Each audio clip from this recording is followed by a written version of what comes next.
Hello నమస్తే YouTube family, welcome to my channel. So ఇవాళ నేను చేస్తున్న రెసిపీ వచ్చేసి కోడిగుడ్డు వెల్లుల్లి కారం.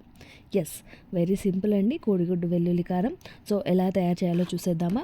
సో ముందుగా వెల్లుల్లిని తీసుకొని వాటిని బాగా దంచుకోవాలి.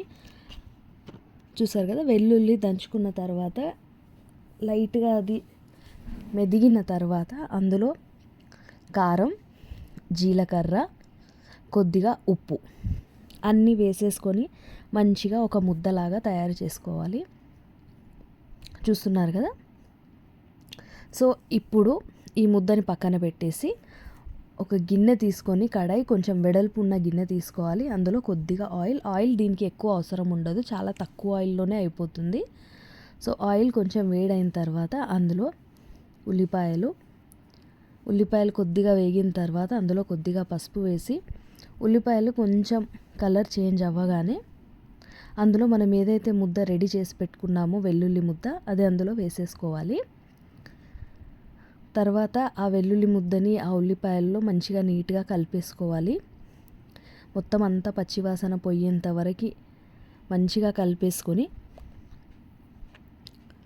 తర్వాత అంతా కలిసిపోయిన తర్వాత ఆయిల్ అనేది సపరేట్ అవుతూ ఉంటుంది కర్రీలోంచి. సో అప్పుడు మనం ఏవైతే బాయిల్ చేసి పెట్టుకున్నామో ఆ ఎగ్స్కి ఘాట్లు పెట్టి ఆ ఎగ్స్ అనేది అందులో వేసేయాలి. సో చూస్తున్నారు కదా.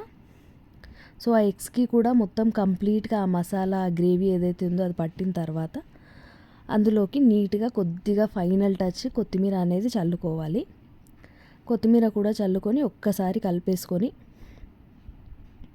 ఇంకేముంది, సింపుల్గా సర్వ్ చేసేసుకోవడమే, అంతే. చూసారు కదా ఎంత సింపులో, చాలా ఈజీ ప్రాసెస్ అండి. చాలా ఈజీ అంటే చాలా ఈజీగా ప్రిపేర్ చేసేసుకోవచ్చు. ఎక్కువ ఐటమ్స్ కూడా అవసరం లేదు, చాలా తక్కువ ఇంగ్రీడియంట్స్తోనే అయిపోతుంది. అండ్ టేస్ట్ వైజ్ కూడా చాలా బాగుంటుంది. సో నా ఈ వీడియో మీకు నచ్చిందని అనుకుంటున్నాను. Please like, share, comment and subscribe to my channel. And bell icon కూడా క్లిక్ చేయండి, ఎందుకంటే మీరు బెల్ ఐకాన్ క్లిక్ చేస్తేనే నా నోటిఫికేషన్స్ అన్నీ మీ దాకా రీచ్ అవుతాయి. సో ఇంకా ఏదైనా డిష్తో కానీ వ్లాగ్తో కానీ మీ ముందుకు వచ్చేంతవరకు ఉండనా మరి.